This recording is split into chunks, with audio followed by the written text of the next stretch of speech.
Hello guys and welcome back to best car picks. കഴിഞ്ഞ ദിവസമാണ് ഞാൻ നമ്മുടെ പുതിയ ജനറേഷൻ മെനുവിൻ്റെ ഒരു വീഡിയോ ചെയ്തിരുന്നത്. ആ സമയത്ത് എൻ്റെ ഫ്രണ്ട് മാത്രം റെൻഡർ വന്ന് ലീക്കായതാണ്.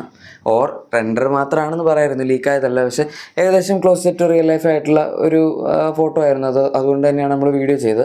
എന്തായാലും ഇപ്പോൾ പുതിയ ജനറേഷൻ മെനു അങ്ങ് സൗത്ത് കൊറിയയിൽ കംപ്ലീറ്റ് ആയിട്ട് ലീക്കായിട്ടുണ്ട്. ഇതിൻ്റെ front, side, rear, alloys, interior തുടങ്ങിയ എല്ലാ കാര്യങ്ങളും നമുക്കിപ്പോൾ റിവ്യൂവിന് മുന്നേ തന്നെ കാണാൻ പറ്റും. സൗത്ത് കൊറിയൻ മോഡൽ ആയതുകൊണ്ടുള്ള ചെറിയ കുറച്ച് വ്യത്യാസങ്ങളുണ്ടാകും, അത്രേ ഉള്ളൂ. ഏതായാലും ഫസ്റ്റ് ഓഫ് ഓൾ ഫ്രണ്ട് ഡിസൈനിലേക്ക് വരികയാണെങ്കിൽ നമ്മൾ നേരത്തെ ചെയ്തിട്ടുള്ള ആ ഒരു സ്പൈ ഷോട്ട് അല്ലെങ്കിൽ ആ ഒരു റെൻഡറിൽ കണ്ടിരിക്കുന്ന സെയിം ഡിസൈൻ തന്നെയാണ് ഇവിടെ ഫ്രണ്ടിൽ വരുന്നത്. എവിടേക്കോ നമ്മുടെ പുതിയ ക്രെറ്റയുടെ ഡിസൈനും അതുപോലെ എക്സ്റ്ററിൻ്റെ ഡിസൈൻ, ഈവൻ എൽക്കസാറിൻ്റെ പുതിയ മോഡലിൻ്റെ ഡിസൈൻ അതൊക്കെ ആയിട്ട് നല്ല സിമിലാരിറ്റി തോന്നും. ടോപ്പ് പോർഷനായിട്ട് നമുക്ക് DRLs അവൈലബിൾ ആണ്. അതിൻ്റെ അകത്ത് തന്നെ സൈഡ് ഇൻഡിക്കേറ്റേഴ്സ് കൊടുത്തിട്ടുണ്ട്. കണക്റ്റഡ് DRLസിൻ്റെ ഒരു പാറ്റേൺ ഇതിനകത്ത് അവർ കൊടുത്തിട്ടുണ്ട്. അത് ക്രോമാണോ അതോ കണക്റ്റഡ് DRL ലൈറ്റ് കത്തും എന്നുള്ളത് എനിക്ക് കണ്ടിട്ട് മനസ്സിലാവുന്നില്ല. പക്ഷേ പൊതുവേ കണക്റ്റഡ് DRLs ലൈറ്റ് കൊടുക്കാറുണ്ട്, അതുകൊണ്ട് മിക്കവാറും ലൈറ്റ് കത്തുമായിരിക്കും. ഇനി അതിൻ്റെ താഴത്തേക്ക് വരുമ്പോഴേക്കും നമുക്ക് അഗെയിൻ DRLസിൻ്റെ ഒരു എക്സ്റ്റൻഷൻ പോലെ അവിടെ കാണാം, LED ലൈറ്റ്സ്. പിന്നെ നമ്മുടെ മെയിൻ ഹെഡ് ലൈറ്റ്സ് ആയിട്ട് അതിൻ്റെ അകത്ത് തന്നെ LED ലൈറ്റ്സ് അഗെയിൻ കൊടുത്തിട്ടുണ്ട്. കാണാനൊക്കെ അത്യാവശ്യം നല്ല രസമുണ്ട് മൊത്തത്തിൽ നോക്കുമ്പം. പിന്നെ നമ്മുടെ ഗ്രില്ലാണെങ്കിലും ഇതിൻ്റെ അകത്ത് അവർ ഹെഡ് ലൈറ്റ്സ് തമ്മിൽ താഴത്തെ പോർഷൻ കണക്ട് ചെയ്യുന്ന രീതിയിൽ അറ്റാച്ച് ചെയ്താണ് കൊടുത്തിരിക്കുന്നത്. അതും കാണാൻ രസമുണ്ട്. ആൻഡ് താഴത്തെ തന്നെ ബമ്പറിൻ്റെ ഡിസൈൻ നോക്കുകയാണെങ്കിലും നമുക്കൊരു ബ്രഷ്ഡ് അലൂമിനിയം പോലത്തെ ഫിനിഷ് അല്ലെങ്കിൽ ഒരു സിൽവർ ഫിനിഷ് തന്നെ മാറ്റ് ആയിട്ടാണ് കൊടുത്തിരിക്കുന്നത്, അല്ലാതെ ഇത്തിരി ഗ്ലോസി ആയിട്ടൊന്നും കൊടുത്തിട്ടില്ല.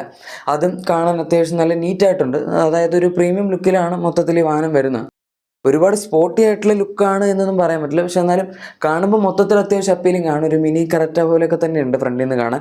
ഹ്യുണ്ടായുടെ ലോഗോ ആണെങ്കിലും അവർ ഗ്രില്ലിലോ അല്ലെങ്കിൽ ഹുഡിലോ ഒന്നും പ്ലേസ് ചെയ്യാതെ, ഹുഡിലാണ് പ്ലേസ് ചെയ്തിരിക്കുന്നത്, പക്ഷേ ആ ഒരു ഫ്രണ്ട് പോർഷനിലല്ലാതെ നമ്മുടെ ബോണറ്റിൻ്റെ ആ ഒരു ടോപ്പ് പോർഷനിൽ തന്നെയായിട്ടാണ് അത് പ്ലേസ് ചെയ്തിരിക്കുന്നത്. നേരത്തെ അങ്ങനെ അല്ലായിരുന്നു, കുറച്ചുകൂടെ താഴത്തായിട്ടായിരുന്നു അതിൻ്റെ പ്ലേസ്മെൻറ്റ് ഉണ്ടായിരുന്നത്. ഇതിനകത്ത് ഇപ്പോൾ നിങ്ങൾക്ക് ഗ്രേ കളറും വൈറ്റ് കളറും ഒക്കെ കാണാം. അത് മിക്കവാറും അവർ വണ്ടി ഒഫീഷ്യലി ലോഞ്ച് ചെയ്യാത്തതിൻ്റെ എന്തെങ്കിലും സംഭവമായിരിക്കും. ഇതാണ് ഫ്രണ്ട് ഡിസൈൻ. ഇനി സൈഡ് ഡിസൈനിലേക്ക് വരുമ്പോഴേക്കും നമുക്ക് ഇതിനകത്ത് സൈഡിലും ഒരുപാട് ചേഞ്ചസ് ആണ്. ജനറേഷൻ അപ്ഡേറ്റ് ആയതുകൊണ്ട് തന്നെ ഇതിൻ്റെ ഡോർസിൻ്റെ ഡിസൈനിലൊക്കെ നല്ല വ്യത്യാസം വന്നിട്ടുണ്ട്. ബാക്ക് സൈഡിലത്തെ ആ ഒരു ബോഡി പാനൽസിലാണെങ്കിലും കുറച്ച് ബൾജിങ് ഒക്കെ ഫ്രണ്ടിലും അതുപോലെ ബാക്കിലേക്ക് വരുമ്പോഴും നമുക്ക് കാണാം.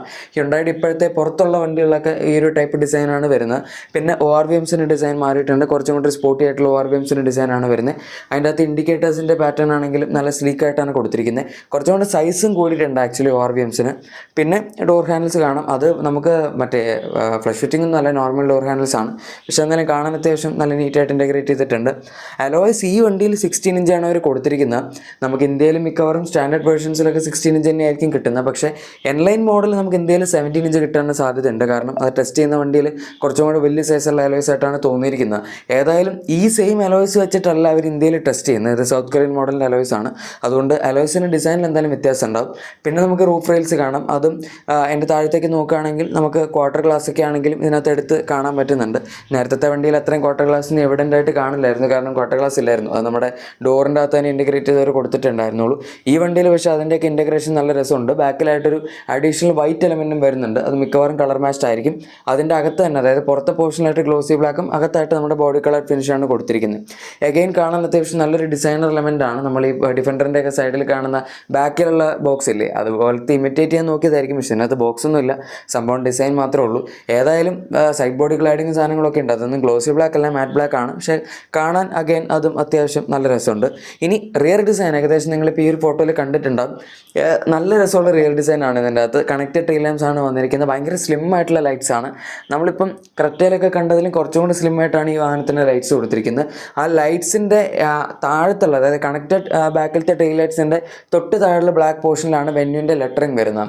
അല്ലാതെ അതിൻ്റെ താഴത്തായിട്ട് ബോഡി പാനലിൽ കൊടുത്തിട്ടില്ല. സോ അതും കാണാൻ നല്ല രസമുണ്ട്. ഇതിൻ്റെ ലൈറ്റ്സ് എനിക്ക് പെട്ടെന്ന് കണ്ടപ്പം നമ്മുടെ ചില റേഞ്ച് റോവർ വാഹനങ്ങളിലേക്ക് ഇമിറ്റേറ്റ് ചെയ്യുന്ന പോലെ തോന്നി. പിന്നെ വൈപ്പറൊക്കെ നോർമൽ പൊസിഷനാണ്, ഹിഡൻ ഒന്നുമല്ല. സ്പോയിലറും സാധനങ്ങളൊക്കെ അവൈലബിൾ ആണ്. ഷാർക്ക് ഫാനിൻ്റെയും കാര്യങ്ങളൊക്കെ കൊടുത്തിട്ടുണ്ട്.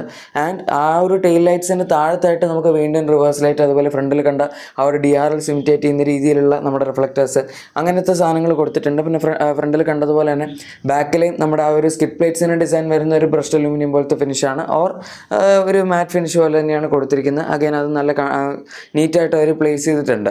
മൊത്തത്തിൽ ഈ വണ്ടിയുടെ ഡിസൈൻ കാണാൻ എനിക്ക് ഭയങ്കര ഇഷ്ടപ്പെട്ടു. ക്രെറ്റയേക്കാളൊക്കെ കുറച്ചും കൂടി എനിക്ക് ഇത്തിരി ഈ വാഹനത്തിൻ്റെ റിയർ ഡിസൈനാണ് ഇഷ്ടപ്പെട്ടതെന്ന് പറയാം. ഫ്രണ്ട് ഡിസൈൻ രണ്ടും ഓൾമോസ്റ്റ് സെയിം ആണ്, ക്രെറ്റ ആണെങ്കിലും വെന്യൂ ആണെങ്കിലും. ഇനി ഇതിൻ്റെ ഇൻറ്റീരിയറിനെ പറ്റി ഞാൻ കഴിഞ്ഞ ഒരു 5-6 ദിവസം മുന്നിട്ട് വീഡിയോയിൽ പറഞ്ഞിട്ടുണ്ട്, നിങ്ങൾ കണ്ടിട്ടുണ്ടെങ്കിൽ അറിയായിരിക്കും. പക്ഷേ എന്തായാലും ഇപ്പോൾ വീണ്ടും ലീക്കായ സ്ഥിതിക്ക് ഒന്നോട് പറയുകയാണ്. ഇതിൻ്റെ ഡോർ ഹാൻഡിൽസിൻ്റെ അകത്തെ ഡിസൈനിൽ എനിക്ക് വലിയ വ്യത്യാസം വന്നായിട്ട് തോന്നിയില്ല, ഓൾമോസ്റ്റ് സിമിലർ ആണ്. പക്ഷേ സ്റ്റിയറിംഗ് വീലിൻ്റെ ഡിസൈൻ മൊത്തമായിട്ട് മാറിയിട്ടുണ്ട്. പുതിയൊരു 3 സ്പോക്ക് ഡിസൈനുള്ള സ്റ്റിയറിംഗ് വീലാണ് കൊടുത്തിരിക്കുന്നത്. അതിൻ്റെ അകത്തുള്ള ബട്ടൺസിൻ്റെ കൺട്രോൾ ആണെങ്കിലും വ്യത്യാസമുണ്ട്. പിന്നെ മൊത്തത്തിൽ ഡാഷ്ബോർഡിൻ്റെ ലേഔട്ട് ഞാൻ കാണിച്ചു തരാം. നേരത്തെ സ്പൈ ഷോട്ട്സ് ഉണ്ട്. ഈ ഫോട്ടോയിൽ നോക്കുകയാണെങ്കിൽ നമുക്ക് അതിൻ്റെ സീറ്റ്സിൻ്റെ ലേഔട്ട് കാണാം. അഗൈൻ ഇതിൻ്റെ അകത്തൊരു ഫാബ്രിക് ഫിനിഷാണ് ഒരു മെറ്റീരിയൽസിൽ കൊടുത്തിരിക്കുന്നത്. പക്ഷേ അത് പുറത്തെ സൗത്ത് കൊറിയൻ മോഡൽ ആയതുകൊണ്ടായിരിക്കും. ഇന്ത്യയിൽ നമുക്ക് എന്തായാലും ലെതർ ഫിനിഷ് കിട്ടും. അത് ഇപ്പോഴത്തെ വണ്ടിയിൽ ലെതർ ഫിനിഷ് ഉണ്ട്. പിന്നെ ഫ്രണ്ട് വെന്റിലേറ്റഡ് സീറ്റ്സ് ഒക്കെ തീർച്ചയായും ഇതിനകത്ത് അപ്ഡേറ്റിൽ കിട്ടുന്നതായിരിക്കും. ഇപ്പോൾ ഈ വണ്ടിയിലൊന്നും ഇല്ലാത്ത സംവിധാനങ്ങളാണ്, പക്ഷെ എന്തായാലും പുതിയ അപ്ഡേറ്റിൽ വരും. ഇത് പിന്നെ പുറത്തെ വണ്ടി ആയതുകൊണ്ട് ഇതിനകത്ത് ബാക്കിൽ സെൻറ്റർ ആംബ്രസ്റ്റ് ഒന്നും ഇല്ല. അതും നമുക്ക് ഇന്ത്യയിൽ തീർച്ചയായും എക്സ്പെക്ട് ചെയ്യാൻ പറ്റുന്നൊരു കാര്യമാണ്. ബാക്കിലത്തെ സീറ്റ്സിൻ്റെ റിക്ലൈൻ ആംഗിളും വെന്യൂവിൽ എപ്പോഴും നല്ലതായിരുന്നു. അത് ഇതിൻ്റെ അകത്തും നമുക്ക് അതുപോലെ തന്നെ കൊടുത്തിട്ടുണ്ട്. നല്ല സുഖമായിട്ട് ചാരിയിരിക്കാം. റിക്ലൈൻ അഡ്ജസ്റ്റ് ചെയ്യാനൊന്നും പറ്റില്ല, പക്ഷേ ഫാക്ടറിയിൽ നിന്ന് വരുന്ന തന്നെ നല്ല റിക്ലൈൻ ആയതുകൊണ്ട് അത് കുഴപ്പമില്ല. പിന്നെ സീറ്റ്സ് ആണെങ്കിലും അതായത് ഫ്രണ്ടിലത്തെ സീറ്റിൽ സ്കൂപ്പ് ബ്ലാക്ക് ഫിനിഷ് കൊടുത്തിരിക്കുന്നതുകൊണ്ട് കാലൊക്കെ വെക്കാനും വലിയ കുഴപ്പമില്ല, അത്യാവശ്യം സ്ഥലമുണ്ട്. പിന്നെ ഇതിൻ്റെ ഒരു സ്ക്രീൻസിൻ്റെ ലേഔട്ടൊക്കെ നിങ്ങൾക്ക് ഈ ഒരു സ്പേസ് ഷോട്ടിൽ കാണാം. നമുക്കൊരു കേർഡ് സ്ക്രീനാണ് ഇതിനകത്ത് വരുന്നത്. 12.3 + 12.3 ഇഞ്ച് ആണെന്നാണ് റൂമേഴ്സിൽ സജസ്റ്റ് ചെയ്യുന്നത്. Wireless Android auto, apple CarPlay എല്ലാം ഫൈനലി ഹ്യുണ്ടായുടെ ടച്ച് സ്ക്രീൻസിൽ വരുന്നത് ഇവിടെ തൊട്ടൊക്കെ ആയിരിക്കും. പിന്നെ താഴത്തായിട്ട് നമുക്ക് AC കൺട്രോൾസും കാര്യങ്ങളൊക്കെ കാണാം. AC യൂണിറ്റ്സിൻ്റെ ഡിസൈൻ ആണെങ്കിലും നല്ല നീറ്റായിട്ട് ഇതിനകത്ത് ഇൻ്റഗ്രേറ്റ് ചെയ്തിട്ടുണ്ട്. ഡാഷ്ബോർഡ് ലേഔട്ട് നോക്കുകയാണെങ്കിലും ഇതിനകത്ത് നിങ്ങൾക്ക് നല്ല വ്യത്യാസം കാണാം. നമുക്ക് നേരത്തെ ഉണ്ടായിരുന്ന വെന്യൂവിൽ വളരെ ബേസിക് ആയിട്ടുള്ള ഒരു ലേഔട്ടാണ് വന്നുകൊണ്ടിരുന്നത്. അത് പിന്നെ വണ്ടിയെ കുറ്റം പറയാൻ പറ്റില്ല, കാരണം 2019 ഇറങ്ങിയ വണ്ടിയാണ്. ഇടയ്ക്ക് വെച്ച് 2022 ചെറിയ ഫേസ് ലിഫ്റ്റ് കൊടുത്തു. ഫ്രണ്ടിലത്തെ ബാക്കിലത്തെ ഡിസൈൻ കുറച്ച് വ്യത്യാസം വരുത്തിയിട്ട് അതിൽ അത്യാവശ്യം രസം ഉണ്ടായിരുന്നു, ഫ്രണ്ടും ബാക്കും ഒക്കെ കാണാൻ. പക്ഷേ ഇപ്പോൾ അഗൈൻ ഔട്ട്ഡേറ്റഡ് ആണ്. ആൻഡ് ഇപ്പോഴത്തെ ഇൻറ്റീരിയറും ഭയങ്കര ഔട്ട്ഡേറ്റഡ് ആണ്. അതൊക്കെ മാറിയിട്ടാണ് ഇപ്പോൾ ഈ പുതിയ ലേഔട്ട് വന്നിരിക്കുന്നത്. ഈവൻ ഇതിൻ്റെ ഇൻഫർടൈൻമെൻറ്റ് സിസ്റ്റം, ഇൻസ്റ്റാൾ അതിൻ്റെ രണ്ടിൻ്റെ UI നോക്കുകയാണെങ്കിലും അതിൽ വരെ നല്ല വ്യത്യാസമുണ്ട്. ഇപ്പോൾ നിങ്ങൾ കാണുകയാണെങ്കിൽ ആനിമേഷൻസിൻ്റെ ഒക്കെ ഒരു പാറ്റേൺ ഒക്കെ കാണാം. സോ മൊത്തത്തിൽ അവർ അത്യാവശ്യം നന്നായിട്ട് ഈ വാഹനത്തിൽ പണിയെടുത്തിട്ടുണ്ട് എന്ന് പറയാം. ഈ ഒരു സെഗ്മെൻറ്റിൽ ഇപ്പോൾ സീറോസ് നമ്മൾ കണ്ടു, അതിൻ്റെ അകത്ത് ഇഷ്ടം പോലെ ഫീച്ചേഴ്സ് ഉണ്ടായിരുന്നു. പക്ഷേ ഇത്തിരി വില കൂടിപ്പോയി. ഇപ്പോൾ ടാക്സ് കുറച്ചുകൊണ്ട് വണ്ടിയിൽ ഏകദേശം 1.83 1.86 ലാക്സിനടുത്ത് എക്സ്ഷോറും കുറഞ്ഞായിരുന്നു. സോ 2 ലാക്സിനടുത്ത് ടോപ്പ് എൻഡിൻ്റെ പ്രൈസ് കുറഞ്ഞു എന്ന് പറയാം. അതുകൊണ്ട് തന്നെ ഇത്രയൊക്കെ ഫീച്ചേഴ്സ് ഉണ്ടെങ്കിലും ടെക്നോളജിക്കലി ഒരുപാട് അഡ്വാൻസ്ഡ് ആണെങ്കിലും ഈ വാഹനത്തിലും നമുക്ക് ഏകദേശം ഇപ്പോഴത്തെ വെന്യൂവിനേക്കാൾ ഒരു 1-1.5 ലക്ഷം രൂപയൊക്കെ കൂടുതൽ തന്നെ കിട്ടുമെന്ന് പറയാം. ഇപ്പോഴത്തെ വെന്യൂ ആക്ച്വലി അത്യാവശ്യം അഫോർഡബിൾ ആണ്.